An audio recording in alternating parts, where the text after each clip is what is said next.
will use it for, but here we're saying what we won't use it for. The first prong, of course, again, is our 28 CFR, that we're not going to use it to look at individuals' religious, political, or social views or activities. Participation in a non-criminal organization or lawful event, race, ethnicity, all of those protected categories. We're not using social media to find that information out unless it's relevant to criminal conduct or activity. Now you'll notice we pulled age out. When we initially drafted it, we said we had age along with all the other protected categories, race, gender, national origin. But when we were talking to our supervisor over our ICAC unit, she pointed out, well, frequently we do need to know the age of individuals because we need to know if they're a minor or not. So we pulled that prong out there. All right, this appears in this guidance document. This is the result of a lot of conversation by the committee that was working on this. As Director Keenan had mentioned, he chairs the Privacy Committee, which is part of the Criminal Intelligence Coordinating Council, a group that gives advice and guidance to the Attorney General. It's made up of state and local law enforcement. We have federal partners. Nancy Cole is an active member of our committee. And this was after we had the conversation and the lawyers came back to us and they had brought the information about the case law, which, as Director Keenan mentioned, it's very limited. I'm waiting for that case, and if any of you have it in your jurisdiction and it's a published opinion, please come up and let me know. That case that says law enforcement who assumed an online alias went undercover on Facebook to interact with someone who had committed a crime, that's legal. That's just like the drug activity, those types of things. But so we're looking at the traditional law enforcement actions, that's the top. And we think about uniform officers, those of us when we're patrolling, everyone knows the cops are here, we're in a car with a blue light on top. Plainclothes officers or detectives, well, they may know they are one or not. And then undercover officers who are going and performing an investigation with a completely assumed identity. So apparent, overt, discreet, covert. And then looking down at social media actions, we try to analogize those to these types of traditional law enforcement investigations because, again, even though social media, there's so many new ways and sites and all of those things that Nancy was talking about, you still have the same principles that you're Googling someone apparently over, you're looking up to see what's available to the public. Sometimes we call it open source information. And you may well be doing that if you're doing that and it would come back Georgia Bureau of Investigation. You're not assuming an IP address that would conceal the fact that the Georgia Bureau of Investigation went to this website and looked for information. The second category is the discrete category. That's where we would use an online alias. We may not want the IP address if the person who's hosting that site would have the ability to know who's come and looked at the site. We would not want them to know the Georgia Bureau of Investigation is looking. So that's the discrete, similar to the plainclothes officer. And then finally, when you're actually involved, interacting, that would be the covert side, friending or following someone, setting up a user account, lawfully intercepting, and getting the information.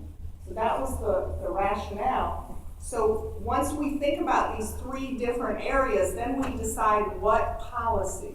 And so for those of you who have been in law enforcement for a while, we know that, in the 70s when we were doing drug enforcement, there was no policy, and officers might be out undercover for days, and they'd check in.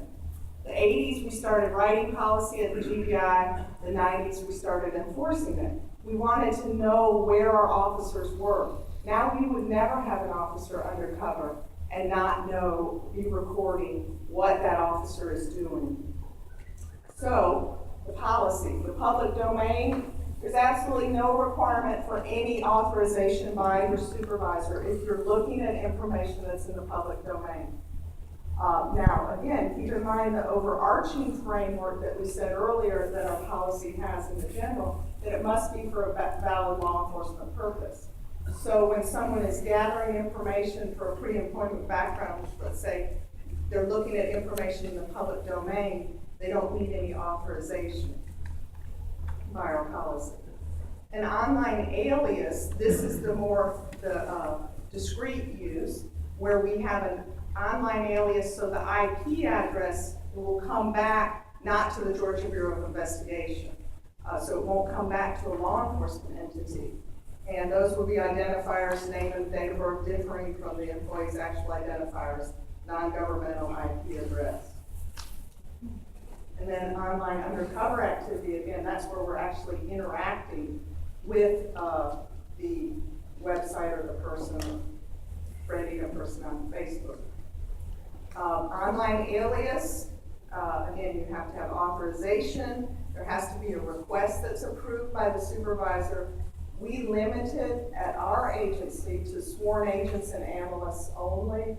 So it's only the people in the investigative division that would be utilizing an online alias. Note there that it cannot be used for a pre-employment background investigation. So again, we pulled that out. The public domain search, we have the individual consent that we would look at what's available on the internet, but we don't look at what's in their Facebook account, we don't friend them. We maintain these requests and the status for 2 years. Here's an example memo that we have. We do an annual privacy audit every year. As a privacy officer for GBI, I do that with a team of individuals. We have ours coming up. This is one of the things that we will check in the units that are using online aliases to ensure that there are online alias requests and memos that have been approved.